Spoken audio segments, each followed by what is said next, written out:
What's cracking, y'all? You are now watching Boo TV. Appreciate you for stopping in. Like, comment, subscribe, hit the bell, stay notified, and let's get into the topic for today. What's cracking, what's cracking, what's cracking? Back with another reaction video. This one submitted to us by no other than the boy, longtime subscriber, supporter, Crayontis.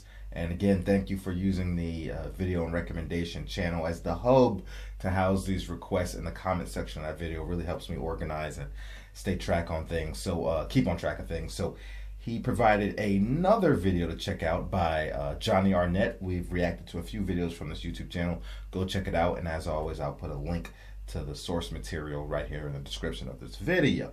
All right, this one's going to be interesting. The most underrated skill of each GOAT. Now, there are two parts to this, so I will react to part 1 and part 2 and combine them in one video to make it easier for everybody. If you wanted to check out both parts, you don't have to go dancing around parts and videos. So put it all right here. Now, what I'm going to do, as they introduce each player, if it's set up that way, I will pause the video and try, or at least what I think the underrated skill that they're going to bring up for that player, and see if I can guess it correctly. Whether there's a thing. What if there's something that I think, I don't know. You know what? I'm not going to make this more difficult than it needs to be, but we'll leave it at that. All right. Thank you for stopping in. Let's get into it.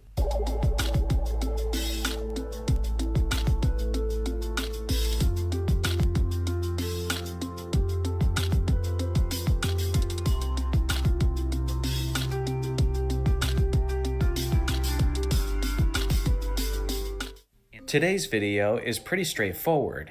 Although people almost universally agree that these legends are the greatest basketball players to ever live, I still believe there are certain aspects of their game that is very underappreciated.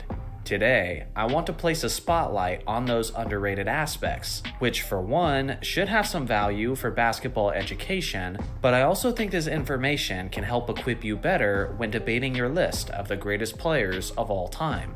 So without further ado, let's get into it. First off, Michael Jordan.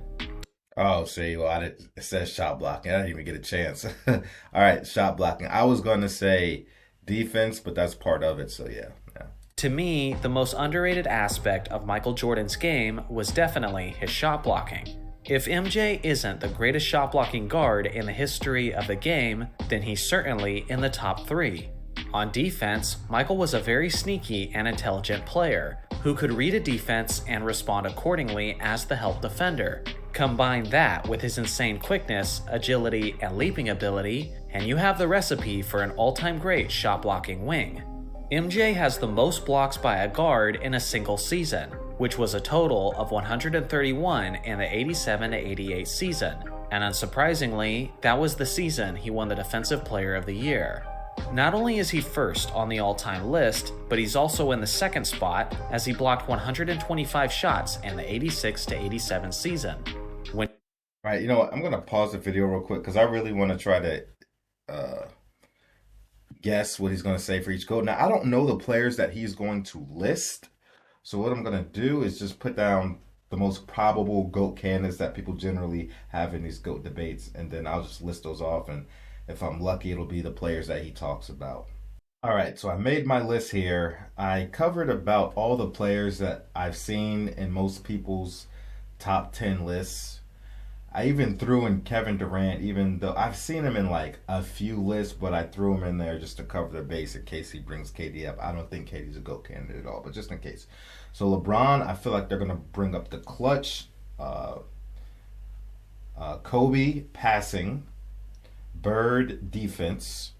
Kareem, this was a really tough one. I sat here for a while trying to figure this one out. So the only thing I could really come up with was defense / shot blocking.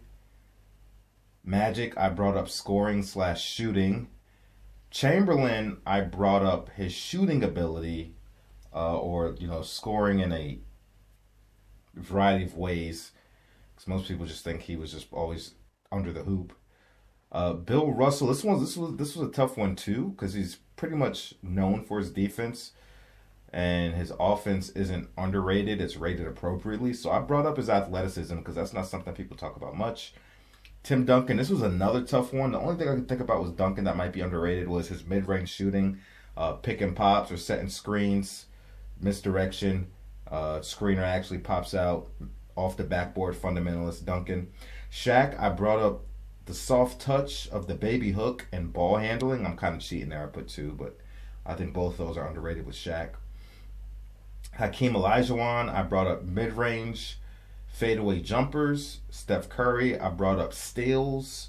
Jerry West, I brought up passing. And KD, I brought up passing. All right, there's my list. Let's see how much, how accurate I am with this. All right, let's continue the video.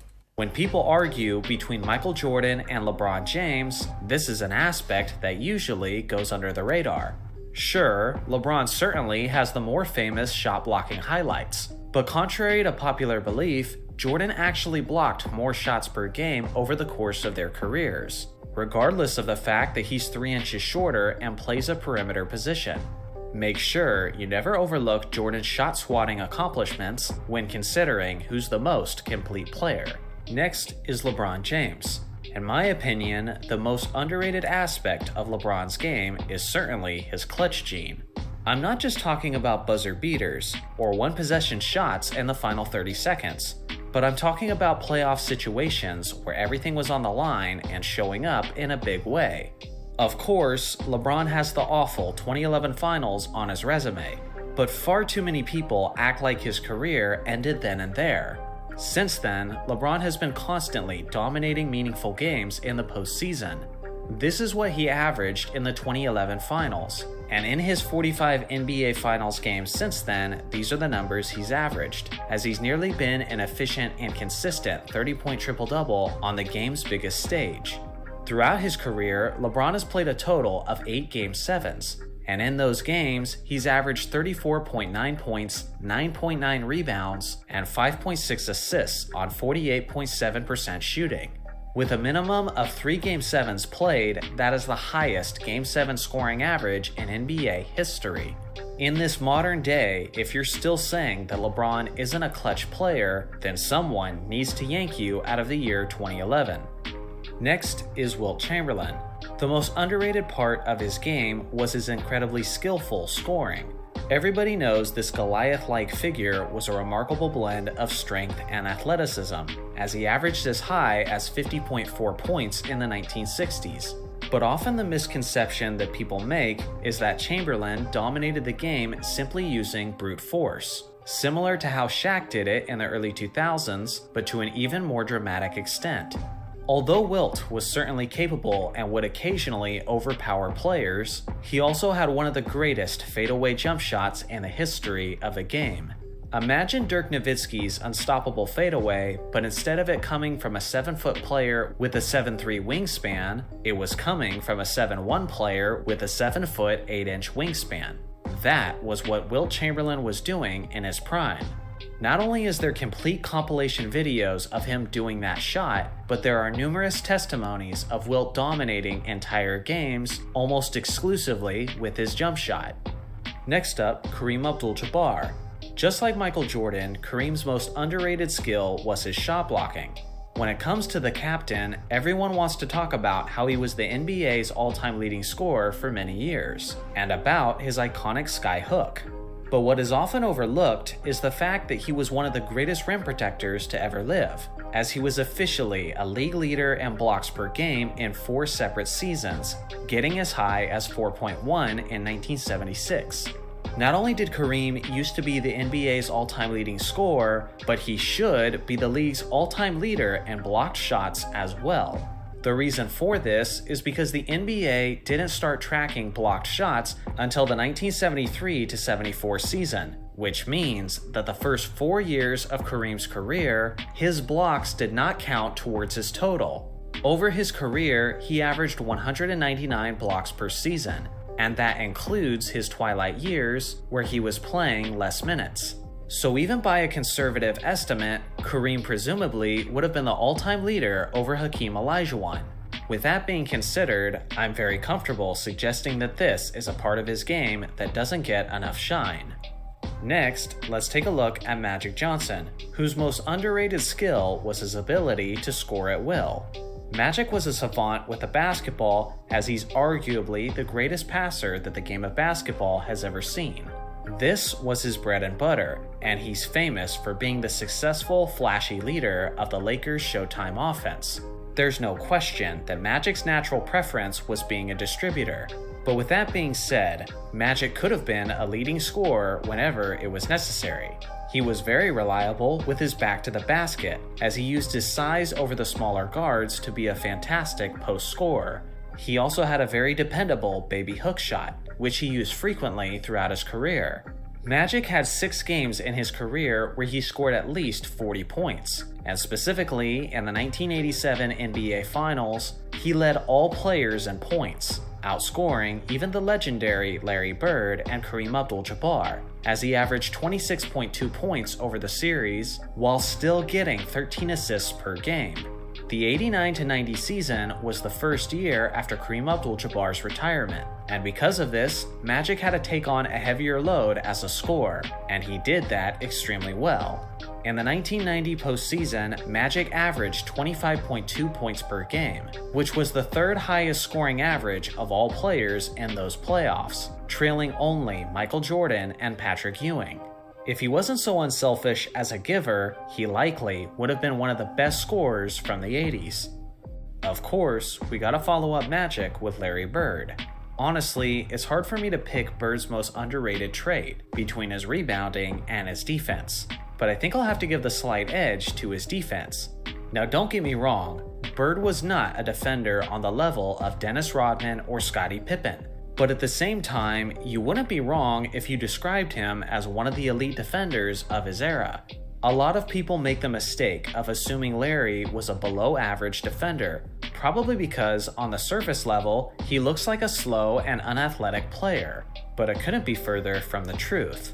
I would argue that hustle and effort are the most important qualities of an elite defender, and Bird played with both of those attributes every time he set foot on the court.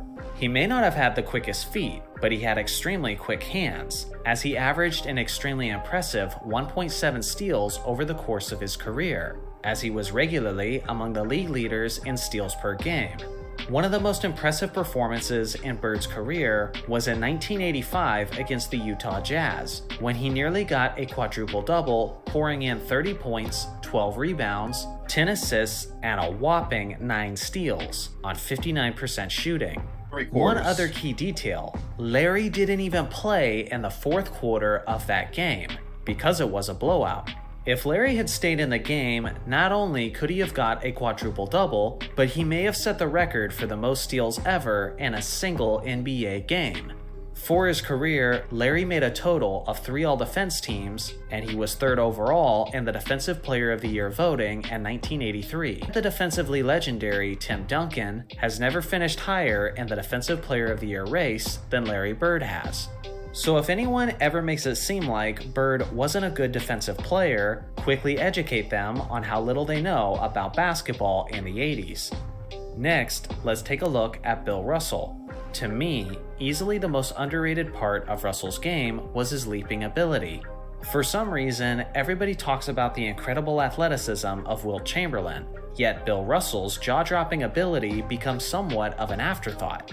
It's quite insane how 2 of the most athletically gifted centers in NBA history both conveniently played in the 1960s.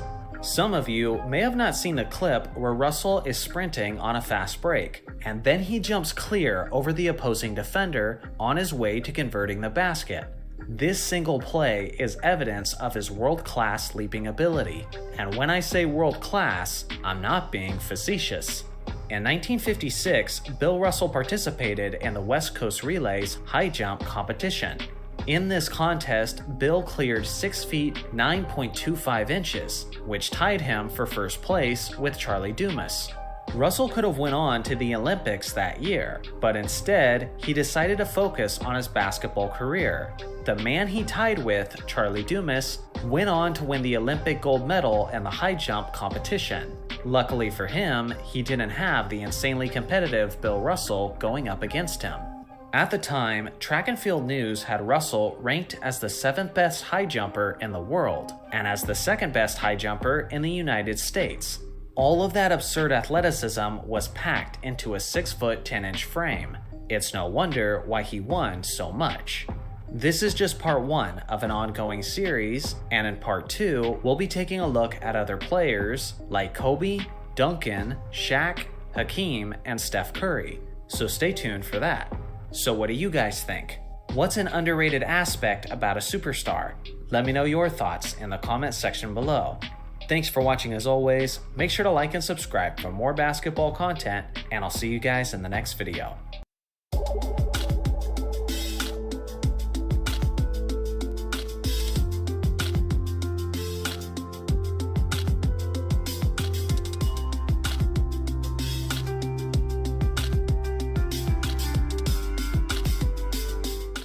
Although people almost universally agree that these legends are the greatest basketball players to ever live, I still believe there are certain aspects of their game that is very underappreciated. Today, I want to place a spotlight on those underrated aspects, which for one, should have some value for basketball education, but I also think this information can help equip you better when debating your list of the greatest players of all time. So without further ado, let's get into it. First off, Kobe Bryant. To me, the most underrated aspect of Kobe's game was his playmaking ability.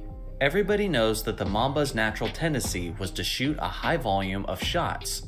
For goodness sake, even Kobe identified himself as a gunner on numerous occasions. Because of this, many people tend to overlook the Mamba's ability to create opportunities for others, as he was a far better passer than he's usually given credit for. Of the players who played primarily at the shooting guard position, Kobe has the 2nd most assists in NBA history, trailing only James Harden. So it's not like he never passed the ball like many of his critics like to claim. Obviously, Kobe's longevity certainly helped in that department, as he had a 20-year career in the NBA. On several rare instances in Kobe's career, he displayed what he was capable of when he focused primarily on getting his teammates involved. In the early months of the Lakers' 2012 to 2013 season, the Lakers were struggling to find their chemistry and win basketball games. As an attempt to shake up the formula, Kobe was moved to the point guard position for a small stretch of games against Utah, Oklahoma City, and New Orleans. In those 3 games, Kobe put up stat lines of 14 points, 14 assists, and 9 rebounds, and then 21 points, 14 assists, and 9 rebounds, and then 14 points, 11 assists, and 8 rebounds. A more selective Kobe shot 59% from the field over that stretch, and the Lakers won all 3 games. In the post-game interview, he was asked how he would do if he always focused his energy on facilitating, and Kobe basically said that he believes he'd be the best point guard in the game. You'd be correct if you said that Kobe loved shooting the ball way more than he liked passing it, but you'd be wrong if you said that Kobe wasn't a great passer in general. I've said this 1,001 times. Everything Johnny said there, and it's the truth. But also I would like to add that that stretch was longer than just 3 games where he was playing point guard for Mike D'Antoni. I remember even when they went to play the Miami Heat and the game plan was like, hey, after a while, Coach Spo called timeout. I was like, hey, don't overreact to Kobe's passing, because they were overreacting to Kobe's passing. Anyway, let's continue. Now let's look at Tim Duncan. Ooh, if you ask me, the most underrated thing about Tim Duncan was his explosiveness, especially early on in his career. Back in the 2000s, there was this common narrative about the San Antonio Spurs, that they were the most boring team in the NBA. Honestly, it kind of makes sense. They were a small market franchise, they had a relatively limited history up to that point, and even their team was wearing extremely muted colors. On top of all of that, their leading superstar was one of the most quiet and stoic personalities in the entire league, and his nickname was the Big Fundamental. Fundamentals are not known for being flashy or highlight worthy. Instead, they're smooth, methodical, and routine. Nothing about this team screamed box office, and because of this, people have been fooled into thinking that Tim Duncan was not an explosive player in his prime. and that's just simply not the case. Duncan actually had a very quick first step, as he would frequently face up the defender out of the post position, and then beat him to the rim. Sure, he's always been a player who would punish you with his fundamentals, but when he occasionally had to elevate over the top and simply slam on top of you, he could do that too. His speed in general is often slept on, as he was often one of the first players back in transition. Similar to Dirk Nowitzki, this ability declined dramatically as he got older, but don't lose track of the fact that he was one of the more explosive bigs in his prime. Next up is Hakeem Olajuwon. His most underrated ability was certainly his pickpocket skills. Yeah. When everyone thinks of Hakeem's all-time great defense, they think of his shot blocking. And honestly, there's nothing wrong with that, as he's the NBA's all-time leader in blocked shots. But with that being said, that was only a portion of his amazing defense. Over his career, Hakeem averaged an incredibly impressive 1.7 steals over the course of his career. That is easily the highest career average by a center in NBA history. For perspective, Hakeem averaged more steals in his career than Kawhi Leonard, Paul George, and Draymond Green. You could seriously eliminate Hakeem's 3 to 4 blocks per game, and he would still be considered as an elite defensive player. In 1989, he averaged a whopping 2.6 steals per game. That is a mind-blowing average for a center. Even the great Gary Payton, the man who was known as the Glove for his tremendously great smothering defense, only got that high once in his 17-year career. In fact, in the last 14 years of NBA history, no player has averaged as many steals as Hakeem did in 1989. The last player to average that many steals was Chris Paul in 2009. The man may be known as the Dream, but in every way imaginable, he was known to be a nightmare on defense. Next on my list is Shaquille O'Neal. For me, the most underappreciated aspect of Shaq's game was his stellar footwork. There was a couple different choices for So when I was evaluating Shaq, the first thing that came to my mind, it was footwork.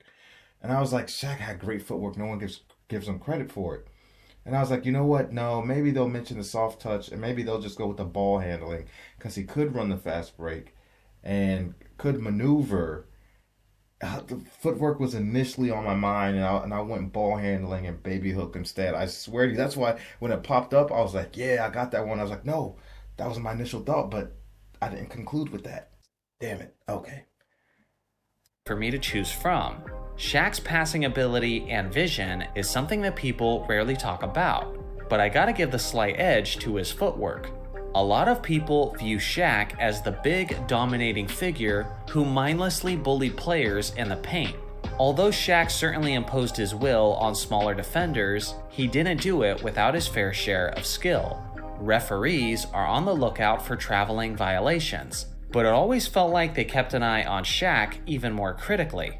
Opposing centers often had few ways to defend the Diesel.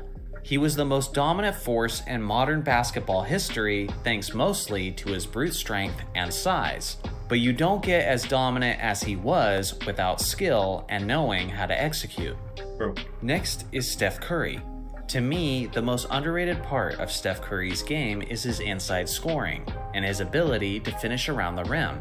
Too many people act like Steph is nothing more than a glorified three-point shooter, and because of this, I've heard many peers say that he wouldn't survive in the 80s or 90s due to the punishing interior basketball. I strongly disagree. What people need to understand is that Steph is one of the best and most efficient inside scorers league-wide. Last season, within 3 feet from the basket, Steph made a remarkable 76% of his shots. And the only few guards who were ahead of him shot the ball significantly less. Even more powerful players like Giannis and LeBron, whose game highly emphasizes on getting to the rim, were only slightly more efficient than Steph Curry was inside of 3 feet.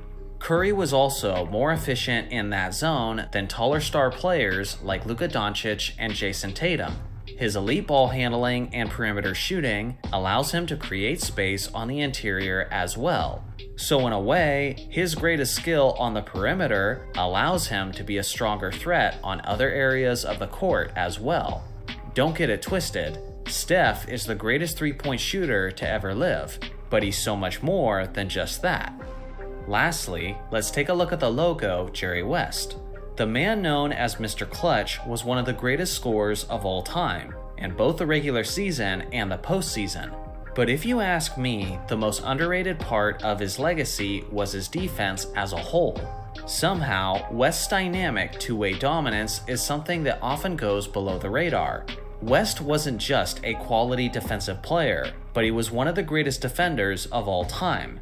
The man would suffocate opposing guards with his intense on-ball defense, and he was likely the best pickpocket of his era. Unfortunately, most people are not aware of this because blocks and steals were not tracked until his final season in the league. But that season, at the age of 35, he did average 2.6 steals per game, which was the second best overall league-wide. He was also a quality shot blocker for a guard, thanks to his tremendous leaping ability and his ability to read the opposing offense. West officially made 5 all-defense teams in his career, which is already tremendously impressive for a perimeter player. But the thing is, that honor did not exist until West was over the age of 30.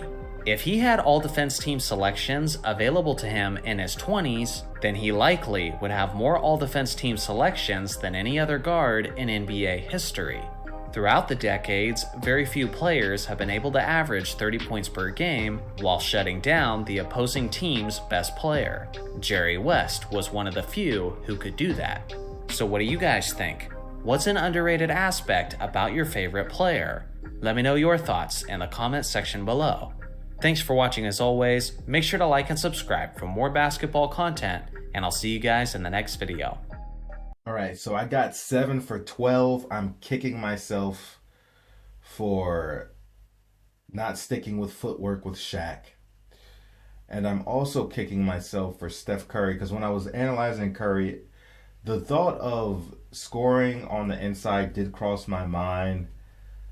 But then I knew when I would be watching Warrior games and I would hear some of the commentators actually speak on that. So I was like, maybe it's not that underrated after all. So I was like, you know what, I'm going to go with, his ability to play the passing lanes and catch steals. But nope, that one did cross my mind. I didn't go with it. So LeBron, I got correct with clutch. Kobe, I got correct with passing / playmaking. Bird, I got correct with defense. Kareem, I got correct with shot blocking. Magic, I got correct with scoring / shooting. Chamberlain, I got correct with shooting in a variety of ways. Bill Russell, I got right with athleticism. They said jumping, same thing. Tim Duncan, I got wrong. I said mid-range. They went with explosiveness. As I said before, Shaq, I messed up with that. Went with the soft baby hook and the ball handling as opposed to specifically footwork. Hakeem, I went with the mid-range fadeaway, but it was steals. Clever. I should have got that one. And like I said, Curry, I went with steals, inside scoring. Jerry West, I went with passing. They went with defense. But 7 for 12. I can't. That's okay. It's okay. That ain't bad. One thing I know as a Kobe fan, who speaks the truth on Kobe and likes to debunk these false narratives, I said it's passing and playmaking. It's got to be. Like, if you watch Kobe play, yeah, many games, he would get his shots up. No question about it. But I've watched this guy play his whole entire career, and I can tell you the man could pass the basketball and would pass the basketball. Only Kobe detractors and Kobe casuals will tell you otherwise.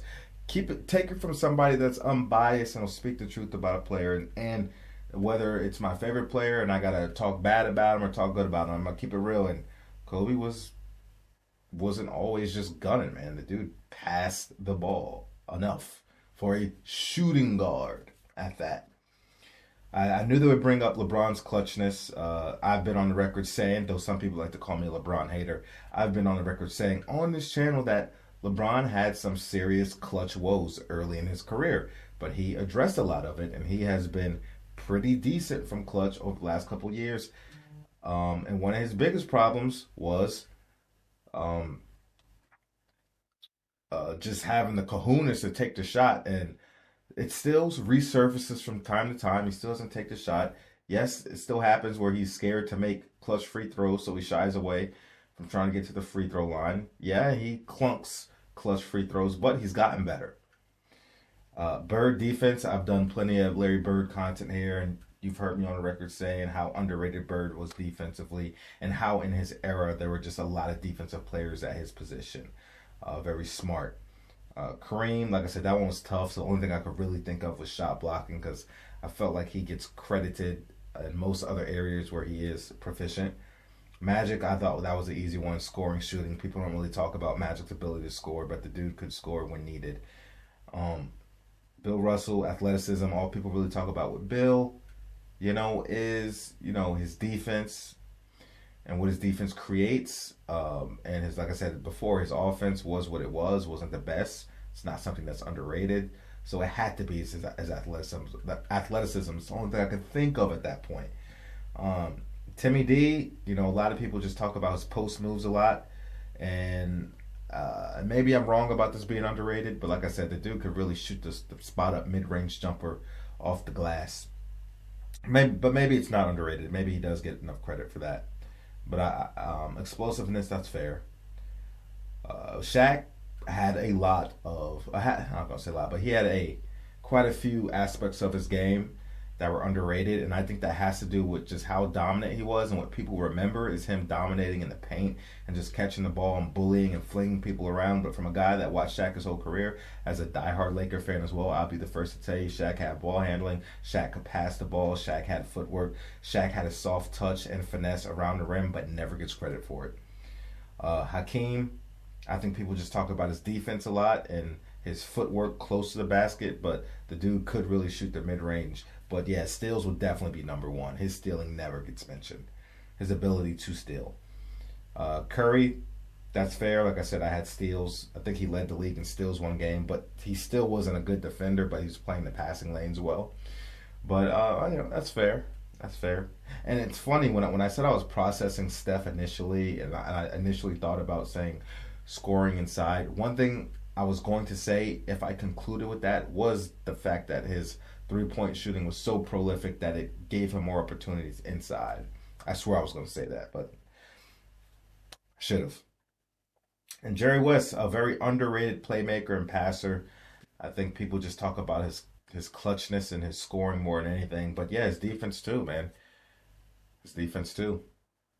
Let me know what you think about it. Do you agree? Do you disagree? Do you have more underrated aspects of these players that you would like to share with me? Or do you disagree with me on anything?